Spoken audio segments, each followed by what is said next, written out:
ভগবানকে সেভাবে ভালোবাসবে। যে যেমন করে ভগবানকে ভালোবাসবে সে তেমন করেই ভগবানকে পাবে। রাজা কংসের কারাগারে ভগবান শ্রীকৃষ্ণের জন্ম হয়েছিলেন।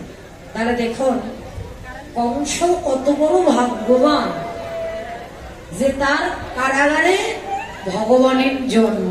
হ্যাঁ, এতটাই ভাগ্যবান যে ভগবানের জন্ম হয়েছে তার কারাগারে। সে লোহার কারাগারে হোক আর সোনার কারাগারে হোক, যে কারাগারে হোক, কিন্তু গৃহটা তো কংসের, গৃহটা তো কংস, রাজা কংসের তো গৃহ। ভগবানকে যার তার গৃহে কখনো জন্ম নেয় বলুন তো?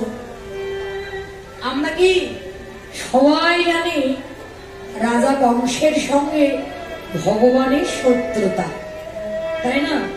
এটা কিন্তু আমরা সবাই জানি। রাজা কংস দেবকী যখন বিবাহ হয় বসুদেবের সঙ্গে, এবার রাজা কংস দেবকী তার বোন এতটাই ভালোবাসতেন যে রাজা কংস কি করলেন, নিজে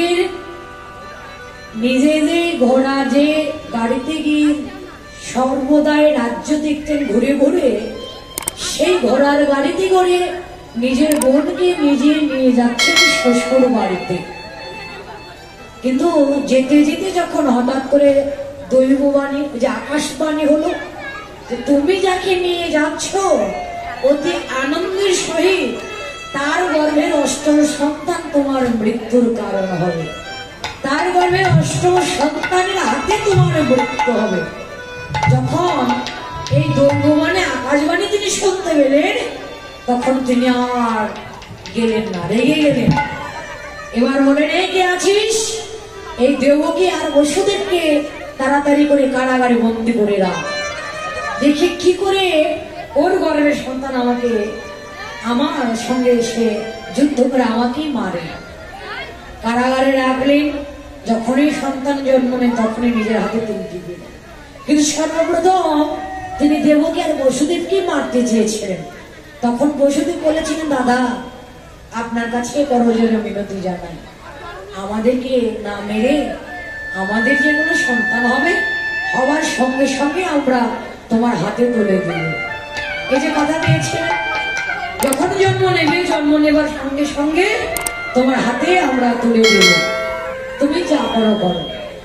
ওই কথা অনুযায়ী যখনই পৃথিবীতে সন্তান জন্ম নেয় সঙ্গে সঙ্গে রাজা কংসের হাতে তুলে দেয়। রাজা কংসের সঙ্গে সঙ্গে তাকে মেরে ফেলেন। এভাবে দিতে দিতে দিতে দিতে সপ্তম গর্ভের সন্তানকে তিনি আর মারতে পারেন, কারণ সপ্তম গর্ভের সন্তান আগে গর্ভপাত হয়ে সেই যে গোকুলে রোহিণীর গর্ভে তিনি গেছেন, যিনি হলেন দাদা বলরাম। এবার অষ্টম গর্ভে কে এলেন? স্বয়ং ভগবান শ্রী নারায়ণ ছোট্ট বালগুরু ধারণ করে। তো পৃথিবীতে যখন এলেন তাকে তো মারতে পারলেন না। ভগবান তো এসেছেন জগৎ জীবের মঙ্গল সাধন করিতে। ভগবান যখন পৃথিবীতে আসেন প্রচন্ড ঝড়, প্রচন্ড বৃষ্টি। ভগবান মা যোগমায়াকে বললেন, হে মা যোগমায়া যোগেশ্বরী, এই রাজা কংসের এই রাজ্যে সবাইকে তুমি মায়ার ঘুমে এনে দাও, সবাই যেন মায়ার ঘুমে একেবারে বিভোর হয়ে পড়ে। মা যোগমায়া, ভগবান আদেশ করেছে ভক্তকে না রেখে কখনো থাকতে পারেন। এবার মা যোগমায়া রাজ্যের সবার চোখে মায়ার ঘুমে এনে দিলেন। প্রহরীরা এতটাই ঘুমে একেবারে বিভোর হয়ে গেছেন যে লোহার শিকল খুলে একা একাই দরজাও বলে গেলেন। বসুদেব কি করলেন? ভগবানকে মাথায় করে নিয়ে সেই চলে গেলেন গোকুলে মা যশোদার কাছে। দেখুন গেলেন তো সত্য, মাথায় করে নিয়ে যে যাচ্ছেন যমুনার জল, যমুনার যে কি আনন্দ, যমুনার অন্তরে আনন্দের আর সীমা নেই। যখন দেখলেন ভগবান আসছেন, যমুনা তো জানে যে আসলে ছোট্ট বালকটিকে মাথায় করে নিয়ে বসুদেব যাচ্ছেন, যতই মধ্যে মাঝখানে যাচ্ছেন যমুনার জল আরো বেড়েই যাচ্ছে বেড়েই যাচ্ছে, অর্থাৎ ওটা যমুনার আনন্দে যমুনার জল একাই বেড়ে যাচ্ছে।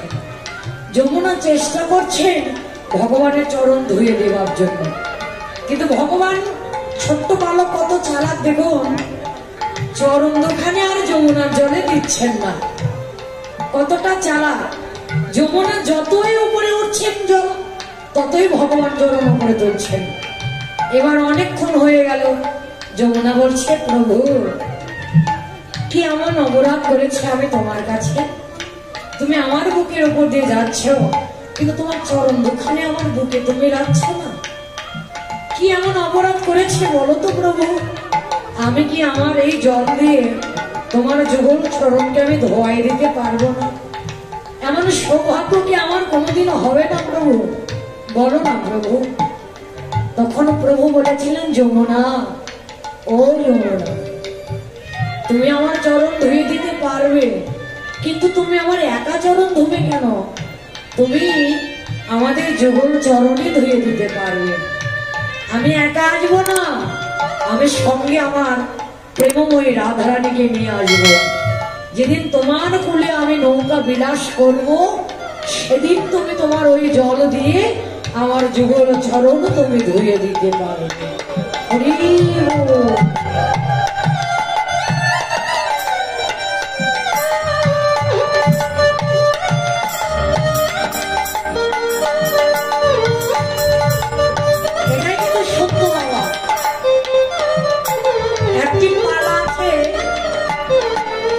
যে পালার নাম হলো নৌকা বিলাস, অর্থাৎ নৌকা বিহারও কেউ বলেন, আবার নৌকা বিলাসও বলেন। ভগবান তার প্রেমময়ী রাধারানীকে নিয়ে এসেছিলেন ওই যমুনার কোলে নৌকা বিলাস করতে। সেদিন যমুনা তার জল দিয়ে তাদের যুগল চরণ থেকে ধোয়াই দিয়েছেন। এবার বসুদেব গেলেন, ভগবান কথা দিয়ে বসুদেব গেলেন সেই গোকুলে। এবার বসুদেবী যখন পাড়ে ওঠেন, যমুনার পাড়ে যখন ওঠেন, দেখবেন যমুনার পাড়ে একটি শ্রীগাল ছিল। দেখিয়া ঘরে আইল বিনোদিনী, বিরলে বসিয়া কাঁদিয়া কাঁদিয়া নেয় শ্যাম রূপখানি। রাধারানী বসে বসে ভাবনা করছেন, বসে বসে চিন্তা করছেন। কৃষ্ণ নামের দুটি অক্ষর ওই ভাবনার মরতিখানা। রাধারানী যখন বসে বসে ভাবনা করছেন, অমন সময় তার কাছে তার অন্তরঙ্গ সখীরা এলো। তারা এলেন, হ্যাঁ নকালে আইল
বসাইল খবর যত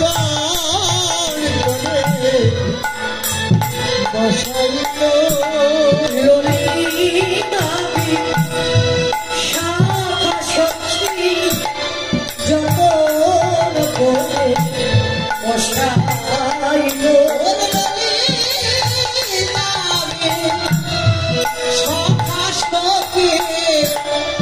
বড় যতন করে বসাইলো ললিতা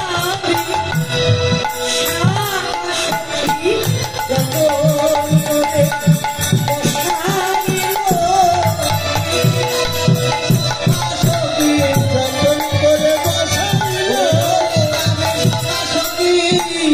যতন করে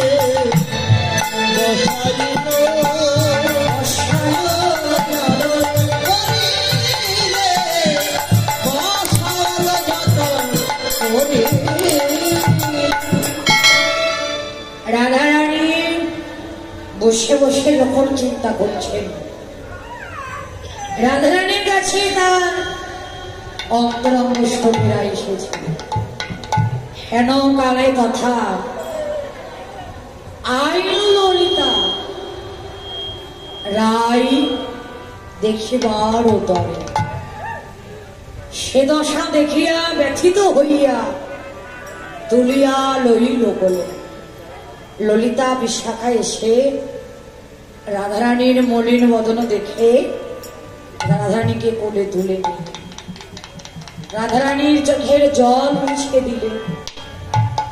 এবার মুছে দিয়ে বলে, রাধে আজীবন বদি হাসি বিদুমুখী কভু না দেখিয়া। এ রাধে, তোর সঙ্গে আমাদের তো একদিনের সম্পর্ক নয়, তোর সঙ্গে আমাদের অনেক দিনের সম্পর্ক, কিন্তু আজকে যেমন তোর বদন মলিন দেখছি, এমন মলিন তো আমি আমাকে দেখিনি রে। তোর কি হয়েছে বল? বললেন, শরীরে গিয়েছিলাম যমুনার ঘাটে, সেখানে গিয়ে এমন এক রূপের মানুষকে দেখেছি, কিবা বলবো রে তোদের কাছে ওই মানুষটির কথা। সখী, বলতে গেলে অন্তরে বড় লাগে ব্যথা। আমি তো বাদিনীর ঘরে বসত করি, কি আর বললো তোদের কাছে বল? রাধারানী বাদিনীর ঘরে বসত করেন বাবা, জটিলা কুটিলার মন্দিরে। দেখবে রাধারানী যে একাই বাদিনীর ঘরে বসত করে তা কিন্তু নয়। এই জগতে আমরা অনেকেই আছি বাদিনীর ঘরে বসত করি। দেখবেন কোন ঘরের মায়েরা যদি কৃষ্ণ ভক্ত হয়, বাবারা হয় না। বাবারা যদি হয়, মায়েরা হয় না। এমন করে দেখবেন কিছু কিছু ঘরে বাদী আছে, কিন্তু ভজনের দুইটি দেহ একটি আত্মা, দুটি দেহ একটি মন না হইলে হয় না কখনো কৃষ্ণ দর্শন। যতক্ষণ না পর্যন্ত দুটি দেহ একটি মন, একটু বাড়ান, ধীরে ধীরে কমায় দিচ্ছেন। দুটি দেহ একটি মন একটি আত্মা না হচ্ছে, ভগবানের কৃপা তো দূরে থাক, ভগবানের ভক্তরা কৃপা কখনোই হয় না। রাধারানীর জন্ম কোথায়? মা কৃত্তিকার গর্ভে। আর ভগবান শ্রীকৃষ্ণের জন্ম দেবকীর গর্ভে, কিন্তু বড় হয়েছে কোথায়? মা যশোদার ঘরে। জন্ম শুধু দিলেন মা কৃত্তিকা দেবকী, কিন্তু লালন পালন করে বড় করলেন কে? মাতা যশোমতী। ও দাদা, এই যে অবটা দাদা একেবারে যে কমে গেল, ভোল্টেজ নাই, সুইচ দেয় আর যে কমায় দেন। তো ভগবানের জন্ম হয়েছিল কোথায়? রাজা কংসের কারাগারে, তাই না বাবা? এই যে আজকে জন্মাষ্টমী ব্রত, ভগবানের জন্ম হয়ে গেছে, কিন্তু আমরা সেই ব্রতটা পালন করি। সহজ কথায় কি, আমরা যে আমাদের সন্তানের জন্মদিনটা যে পালন করি, আজকে ভগবানের জন্মদিন আমরা সেই উপলক্ষে পালন করছি। এটাই কিন্তু সত্য, শাস্ত্রের কথা। আমরা আমার সন্তানকে যেভাবে ভালোবাসবো